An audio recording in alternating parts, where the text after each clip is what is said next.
Hello students, आज हम लोग लेजर चैप्टर का क्वेश्चन नंबर 6 करेंगे। तो इसमें पहले जर्नल एंट्रीज बनाने के लिए बोला गया है। क्वेश्चन आप लोग देखें, क्वेश्चन नंबर 6 है ये। और इस क्वेश्चन में कहा गया है generalized the following transactions in the books of Ashok. तो पहले अशोक की बहियों में हम लोगों को रोजनामचा यानी जर्नल एंट्रीज करनी है, और उसके बाद सिर्फ दो अकाउंट बनाने हैं, एक बैंक का अकाउंट और एक कैश का अकाउंट। तो जर्नल एंट्री से स्टार्ट करते हैं। पहली एंट्री देखेंगे यहाँ पर, तो डेट है जनवरी 1, 2013 में। अशोक ने 20,000 रुपये नकद से व्यापार शुरू किया। Ashok started business with cash of ₹20,000। तो हम लोग यहाँ पर जर्नल एंट्रीज का कॉलम बना लेंगे जैसे कि बनाते हैं, और ऊपर लिख देंगे journal entries in the books of Ashok. और पहली एंट्री से शुरुआत करेंगे। फर्स्ट एंट्री में डेट है 2013 जनवरी 1।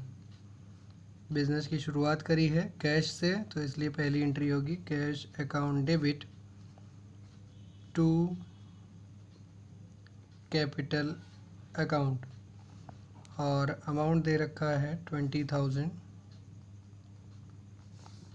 नरेशन लिख लेंगे हम लोग यहाँ पर।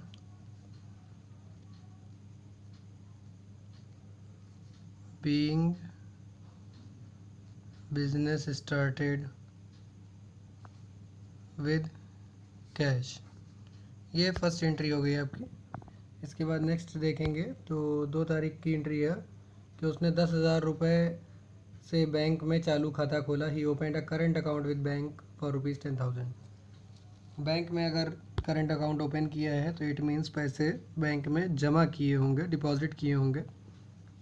इन डैट केस वो पैसे आपके बैंक में जमा हो गए, इसलिए आप बैंक अकाउंट डेबिट लिखेंगे। और हमारे पास से कैश में रुपए गए हैं, इसलिए हम 2 में कैश अकाउंट लिखेंगे। और अमाउंट दे रखा है 10,000। नरेशन लिख लेंगे हम लोग यहाँ पर। Being a current account opened in bank, bank में एक चालू खाता खोला। ये सेकेंड एंट्री हो गई आपकी। सेकेंड एंट्री के बाद आप देखेंगे तो 3 तारीख की एक एंट्री दे रखी है। मोहन से 1,000 रुपये का चेक प्राप्त हुआ। Received a cheque from Mohan for ₹1,000। तो मोहन से एक चेक मिला है और इसकी डेट है 3।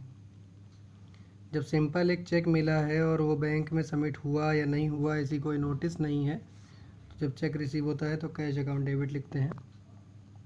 Cash account debit to Mohan, और इसका अमाउंट है 1,000 रुपीज़। नरेशन लिखेंगे। Being a cheque received from Mohan. ये 3 तारीख की एंट्री है, ये हो गई। इसके बाद आप देखेंगे कि आपके क्वेश्चन में 4 तारीख की एंट्री है। मोहन के चेक को बैंक में जमा किया। Deposited the cheque of Mohan into bank. तो मोहन का चेक जब हम बैंक में जमा करेंगे तो इसकी एंट्री क्या होगी, 3 तारीख के बाद लिखेंगे। 4 तारीख में जो चेक हमारे पास कैश के रूप में आया था अभी लास्ट एंट्री में, वही कैश के रूप में चला जाएगा और बैंक में सबमिट हो जाएगा। तो ये चेक जो कैश में आया था यही कैश चला गया और बैंक में सबमिट हो गया। चेक वही 1,000 का ही है, तो 1,000 हम यहाँ पर हमने लिख दिया।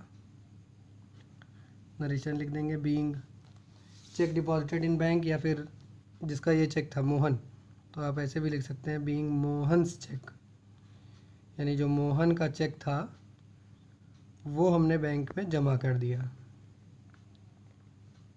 Mohan check deposited into bank, Mohan का चेक बैंक में जमा हो गया।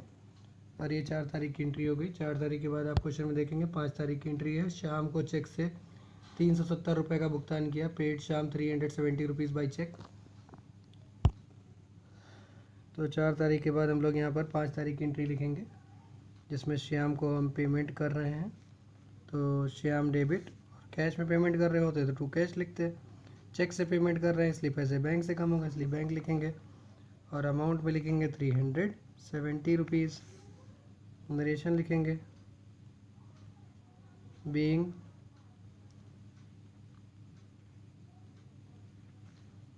पेमेंट मेड टू श्याम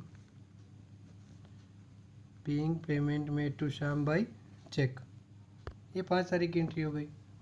5 तारीख की एंट्री के बाद आप क्वेश्चन में देखेंगे 7 तारीख को करण से 960 रुपये का चेक प्राप्त किया और उसे इसी दिन बैंक में जमा कर दिया। Received a cheque from Karan and deposited in on the same day ₹960। अब 7 डेट यहाँ पर लिखेंगे। 7 डेट पे जो एंट्री है उसमें बोला गया है कि चेक सीधे बैंक में जमा हुआ, या आप ये कह सकते हैं उसी दिन मिला और उसी दिन बैंक में जमा हो गया। तो इसकी 2 एंट्रियाँ नहीं होती, एक ही एंट्री होगी। हम ये मानेंगे कि जो चेक आया था वो हमारे पास कैश में नहीं आया, वो सीधे बैंक में ही सबमिट हो गया। तो बैंक अकाउंट डेबिट टू करण और चेक का अमाउंट था 960 रुपये। नरेशन लिख लेंगे।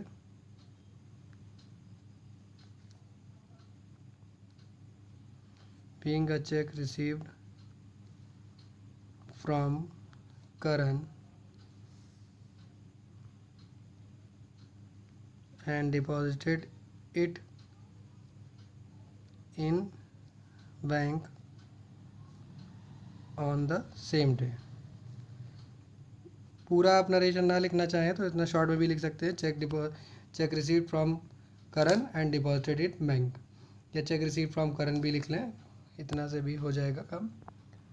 7 के बाद है 10 तारीख की एंट्री। 10 नगद बिक्री 500 रुपये की, कैश सेल्स 500 रुपये की दे रखा है यहाँ पर। तो नेक्स्ट एंट्री हम लोग यहाँ पर लिखेंगे 10 तारीख की। जब नगद बिक्री है तो पैसा हमारे पास आ रहा है तो कैश अकाउंट डेबिट होगा, और बिक्री कर रहे हैं, बेच रहे हैं तो 2 में तो हमेशा सेल्स होगा ही। 500 रुपये अमाउंट दे रखा है। नरेशन लिख लेंगे।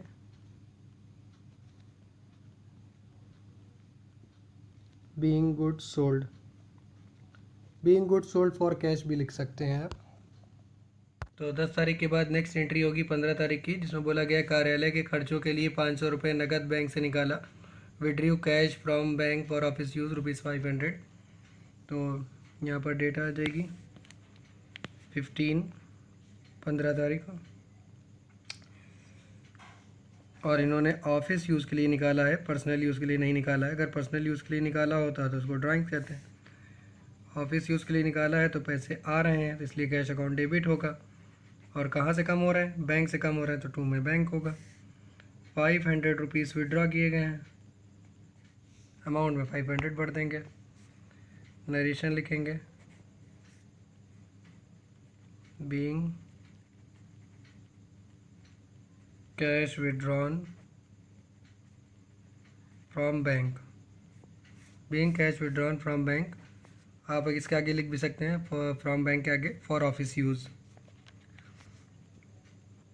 15 के बाद है 28, जिसमें बोला गया है कि बैंक ने हरि द्वारा 1000 रुपये के चेक की प्रतिष्ठा होने की सूचना दी। अप्रतिष्ठित मतलब होता है कि डिज़ॉनर हो गया, उसके पैसे अब नहीं मिल पाएंगे। तो यहाँ नरेशन इंग्लिश में लिखा हुआ है bank informed about the dishonour of cheque of Hari amounting ₹1000। यहाँ हरि नहीं होगा, मोहन होगा।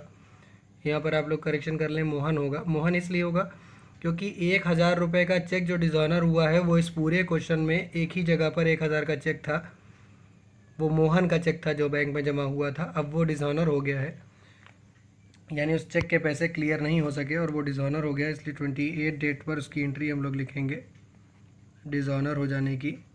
पहले हमने ये माना था कि उसके पैसे हमें मिल जाएंगे, अब नहीं मिल पा रहे हैं तो उसकी अपोजिट की एंट्री कर देंगे। पहले पैसे बैंक में बढ़ गए थे, अब 2 में बैंक कर देंगे तो वही पैसे बैंक से कम हो जाएंगे। 1000 रुपये का वो चेक था। बीइंग चेक डिज़ॉनर्ड, डिज़ॉनर्ड का मतलब होता है पैसे क्लियर ना होना, अप्रतिष्ठित हो जाना। तो ये नरेशन हो गया। बीइंग चेक डिज़ॉनर्ड में मोहन्स चेक डिज़ॉनर्ड भी लिख सकते हैं आप। इसके बाद 31 डेट की एंट्री है, आप ज़रा देखेंगे यहाँ पर। तो इसमें 2 बातें लिखी हैं। पहले तो बैंक ने 100 रुपये का ब्याज दिया, बैंक अलाउड इंटरेस्ट 100 रुपीज़, और बैंक ने 200 रुपये कमीशन वसूल किया, बैंक चार्ज कमीशन 200। ये 2 अलग अलग बातें हैं। एक ऐसा नेचर है जिससे बैंक में पैसे बढ़ रहे हैं और एक ऐसा जिससे बैंक से पैसे घट रहे हैं, तो दोनों को अलग अलग लिखना होगा। ध्यान से आप लोग समझ लें, दोनों को आप कंबाइन नहीं कर सकते। क्यों नहीं कर सकते अभी आपको समझ में आ जाएगा जब एंट्री हम लिख लेंगे। तो पहले तो इन्होंने जो बैंक ने कमीशन दिया सॉरी इंटरेस्ट दिया, पहले हम उसकी बात कर रहे हैं। बैंक ने 100 रुपीज़ इंटरेस्ट दिया तो हमारे अकाउंट में पैसे बढ़ गए, इसलिए बैंक अकाउंट हमने डेबिट लिखा। Being interest allowed by bank, bank ने इंटरेस्ट अलाउ किया यानी हमारे अकाउंट में फ़ायदा हुआ, मेरे अकाउंट में पैसे बढ़ गए। 31 डेट की एक और एंट्री भी है जिसमें ये बोला गया है कि बैंक ने कमीशन के पैसे चार्ज किए हैं। तो जब बैंक ने कमीशन के पैसे चार्ज किए हैं तो इस बार बैंक अकाउंट क्रेडिट में होगा, क्योंकि इसके वजह से हमारे अकाउंट में पैसा कम हो रहा है। ध्यान से समझ लो, इस नेचर की, इस इंटरेस्ट की वजह से हमारे अकाउंट में पैसा बढ़ रहा है इसलिए बैंक डेबिट में है। इस नेचर की वजह से हमारे, इस कमीशन की वजह से हमारे अकाउंट में पैसा कम हो रहा है इसलिए बैंक अकाउंट क्रेडिट में है। और ये कमीशन 200 रुपये का है। नरेशन लिखेंगे, being commission charged by bank. अब ये सारी जर्नल एंट्रीज आपकी कंप्लीट हो चुकी हैं। अब इसके बाद हम लोग लेजर अकाउंट बनाएंगे। तो जर्नल एंट्रीज सारी कंप्लीट हो जाने के बाद हम लोग इस तरह से लेजर अकाउंट हेडिंग डालेंगे और उसमें सबसे पहले हमने यहाँ कैश अकाउंट बनाया। आप चाहे पहले कैश बना लें चाहे बैंक अकाउंट बना लें, इससे कोई प्रॉब्लम नहीं होती है, कोई भी अकाउंट पहले बना सकते हैं। अकाउंट के हमने यहाँ कॉलम बना दिए हैं आपके सामने, date particular JF amount, date particular JF amount. इसमें इधर की तरफ आप DR यानी डेबिट लिख लिया करें और इधर CR यानी क्रेडिट लिख लिया करें। और डेट में 2013 और जनवरी तो रहेगा इसलिए हमने पहले से लिख दिया है। अब आप देख सकते हैं यहाँ पर जर्नल एंट्रीज ये सारी कंप्लीट हैं और किस तरह से लाइनिंग बनानी है ये आपको यहाँ से दिख सकती है। अब आप यहाँ पर कैश अकाउंट बना रहे हैं तो 1 बाय 1 एंट्रीज देखना शुरू करें। सबसे पहले एंट्री में देखेंगे तो कैश डेबिट में है, अपोजिट में क्या है 2 कैपिटल 20,000 रुपये और डेट 1, इन सबको एक साथ यहाँ पर लिखना होगा। डेबिट में एंट्री है, कैश आया था तो डेबिट में एंट्री लिखी जाएगी 2 कैपिटल अकाउंट और अमाउंट है 20,000 रुपये। ये पहली एंट्री हो गई। नेक्स्ट एंट्री देखेंगे, इसमें भी कैश है लेकिन इस बार क्रेडिट में है, बैंक है अपोजिट में, 2 तारीख है, 10,000 रुपये। तो एंट्री आएगी बाई में क्योंकि इस बार कैश क्रेडिट में आया था, तो बाई बैंक अकाउंट और अमाउंट होगा 10,000 रुपये। इसके बाद फिर से कैश आया है डेबिट में और 2 मोहन लिखा है, 1,000 रुपये, 3 तारीख है। इस बार डेबिट में एंट्री आएगी क्योंकि कैश डेबिट में आया था, 2 मोहन लिखेंगे, मोहन नाम है इसलिए इसके आगे अकाउंट नहीं लिख सकते, किसी व्यक्ति के नाम के आगे अकाउंट नहीं लिखते, या तो अपॉस्ट्रॉफी एस लगा के लिख सकते हैं आप, अकाउंट मर्जी हो तो लिख लिया। तो कैश ये वाला हो तो हो गया। इसके बाद फिर से कैश है 4 तारीख को, इस बार फिर से क्रेडिट में है तो बाई बैंक आएगा 1,000 रुपये,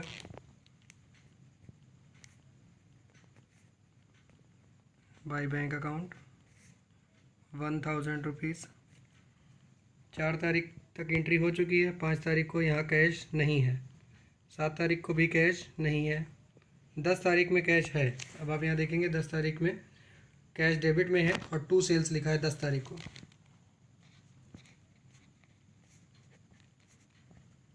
तो 2 सेल्स अकाउंट आ जाएगा और अमाउंट है 500 रुपीज़। इसके बाद आप देखेंगे तो 15 तारीख में भी कैश है और कैश डेबिट में है तो 2 बैंक लिखेंगे, 15 तारीख में लिखेंगे 2 बैंक अकाउंट और इसका अमाउंट भी है 500। इसके बाद 28 तारीख है, इसमें बैंक है लेकिन कैश नहीं है, इसमें भी कैश नहीं है और इसमें भी कैश नहीं है, तो बस कैश अकाउंट बन गया आपका। ये बराबर कर लो, इसको बैलेंस निकाल लो। किस तरह से इसका टोटल करेंगे, सबसे पहले यहाँ पर एक लाइन छोड़ करके हम एक टोटल का इस तरह से बॉक्स बनाएंगे सामने बराबर और इन सबको ऐड करेंगे, तो इन सबको ऐड करने पे आएगा 22,000 और ये टोटल दोनों तरफ हम लोग लिख लेंगे 22,000। इसको और अब में ऐड करेंगे तो आ रहा है 11,000, लेस करने पर यहाँ पर हम लोग बैलेंस निकालेंगे, तो बैलेंस यहाँ लिखा जाएगा बाई बैलेंस CD के नाम से। 22,000 में से 11,000 लेस कर देंगे तो बैलेंस आ जाएगा हमारा 11,000। और बैलेंस की डेट हमेशा मंथ की लास्ट डेट होती है, तो ये बात हो रही है जनवरी की, जनवरी की लास्ट डेट होगी 31। और इस बैलेंस को हम लोग नेक्स्ट डेट पे यहाँ पर ट्रांसफ़र भी करेंगे, जनवरी के बाद नेक्स्ट मंथ की फर्स्ट डेट पर यानी फरवरी 1 पर ट्रांसफ़र करेंगे तो आएगा 2 बैलेंस BD। यहाँ बैलेंस CD जहाँ कैलकुलेट किया जाता है ट्रांसफ़र करने के बाद हो जाता है बैलेंस BD, और बैलेंस था हमारा 11,000 रुपीज़, यहाँ 11,000 लिख देंगे। अब ये कौन सा बैलेंस कहलाएगा, डेबिट है या क्रेडिट है, कैश अकाउंट का ये बैलेंस जो कि ट्रांसफ़र होने के बाद डेबिट हो गया, ये डेबिट बैलेंस कहलाएगा कैश अकाउंट। यहाँ पर आप देख सकते हैं कैश अकाउंट आपका बन के तैयार है। तो पहले हमने जो लाइनें पेंसिल से बनाई थी, अब हमने इसको फेयर कर लिया है ताकि आप लोगों को समझ में आ जाए कि लाइनिंग किस तरह से बनानी है। उम्मीद है आप लोगों को ये बात समझ में आ गई होगी, कैश अकाउंट में लाइनिंग किस तरह से करनी है और हेडिंग किस तरह से डालनी है। अब इसके बाद हम लोग बैंक अकाउंट बनाएंगे। बैंक अकाउंट में ये सब हेडिंग डालने की ज़रूरत नहीं है। Date particular JF amount, date particular JF amount, एक बार हेडिंग डाल चुके हैं। अब हम लोग अब सीधे बैंक अकाउंट बनाना शुरू करेंगे। तो आप यहाँ देख सकते हैं कैश अकाउंट के बाद हम लोग यहाँ पर बैंक अकाउंट बनाएंगे। पहले हमने कॉलम की लाइनें पेंसिल से बनाई हैं। हेडिंग डालने की ज़रूरत नहीं है यहाँ पर, बस इसी तरह से कॉलम बना लें और आप लोग लिखना शुरू करें। अब क्योंकि जर्नल एंट्रीज़ पीछे चली गई है तो हमने आप लोगों के लिए यहाँ पर सामने जर्नल एंट्रीज़ लिख लिया है। इससे आप लोग यहाँ से देख करके बैंक अकाउंट बना सकते हैं। सबसे पहली एंट्री से शुरुआत करेंगे तो यहाँ पर बैंक नहीं है, इसमें बैंक है, डेबिट में है 2 तारीख में, तो 2 कैश लिख करके 10,000 आएगा। तो 2 तारीख की एंट्री आएगी और 2 कैश अकाउंट और अमाउंट आएगा 10,000 रुपीज़। मार्जिन को बिल्कुल इग्नोर कर दें, यहाँ से बस लाइन को ध्यान रखें, मार्जिन को बिल्कुल भूल जाएं।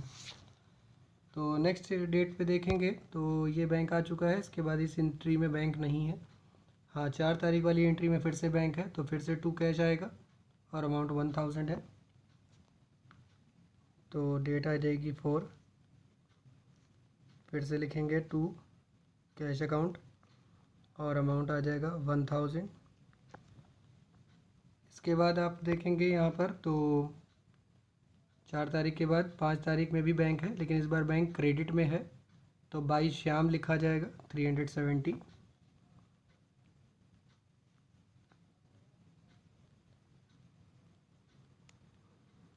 श्याम 370 रुपीज़, 370 रुपये। और 5 तारीख की एंट्री के बाद आप यहाँ देखेंगे 7 तारीख की एंट्री में यहाँ पर भी बैंक है, डेबिट में है, तो 2 करंट लिखेंगे 960 रुपये। तो ये आएगी 7 और 2 में लिखेंगे 2 करंट और अमाउंट होगा 960 रुपये, 960 रुपीज़। 7 तारीख की एंट्री के बाद आप यहाँ देखेंगे 10 तारीख की एंट्री है जिसमें बैंक नहीं है।